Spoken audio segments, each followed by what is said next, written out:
अस्सलाम वालेकुम नाज़रीन। जैसा कि आप सब जानते हैं कि गर्मी का मौसम अपने अरूज पे है और आप ये भी जानते हैं कि हर मौसम के कुछ आदाब हुआ करते हैं। गर्मी का मौसम हो या सर्दी का, ये कैसे गुजारनी है कि ये हमारे लिए ज़हमत की बजाय रहमत बन जाए। इस सिलसिले में नबी करीम सल्लल्लाहु अलैहि वसल्लम का इरशाद ग्रामी है कि जहन्नम ने अपने रब से शिकायत करते हुए कहा, ऐ मेरे रब, जगह की तंगी और बंद रहने की वजह से मेरा एक हिस्सा दूसरे हिस्से को खाए जा रहा है। चुनांचे अल्लाह ताला ने इसे 2 मरतबा सांस लेने की इजाज़त दी, एक सांस सर्दी के मौसम में और एक गर्मी के मौसम में। लिहाजा इसी वजह से तुम्हें सख्त सर्दी और गर्मी महसूस होती है। जहन्नम जब सांस अंदर की तरफ लेती है तो सर्दी पैदा होती है और जब सांस बाहर की तरफ लेती है तो गर्मी पैदा होती है।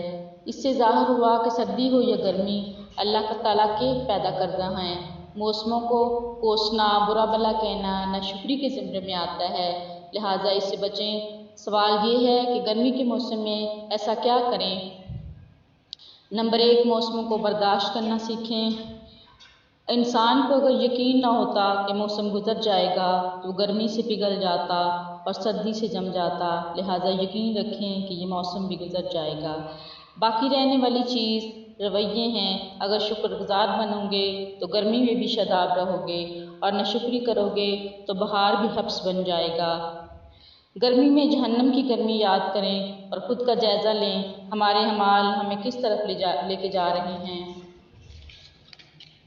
हमेशा अपने से नीचे वाले की तरफ देखें। सोचें उन लोगों के बारे में जो झुग्गियों में रहते हैं, कैसे मौसमों की सख्ती को बर्दाश्त करते होंगे। ये चीज़ आपके अंदर शुक्र पैदा करेगी। आग को ठंडा कर देने वाली वाहिद चीज़ पानी से मदद लें, पानी से नहाएं, पानी ज़्यादा से ज़्यादा पिएं। और अहम बात ये कि जब मौसम गर्म हो तो दिमाग को ठंडा रखें और जब सर्दी हो तो गर्म रखें। ठंडे मकामात की सैर करें। अगर नहीं जा सकते तो विजुअलाइजेशन से मदद लें। अगर सर्दी हो तो गर्मी का तसव्वुर करें और गर्मी हो तो सर्दी का तसव्वुर करें। यकीन जानिए आप बहुत बेहतर महसूस करेंगे। गर्मी के फल सब्जियां एंजॉय करें और खाएं। सूरज के बारे में सोचें, ये कितनी बड़ी नेमत है, अगर ये ना होता तो क्या होता।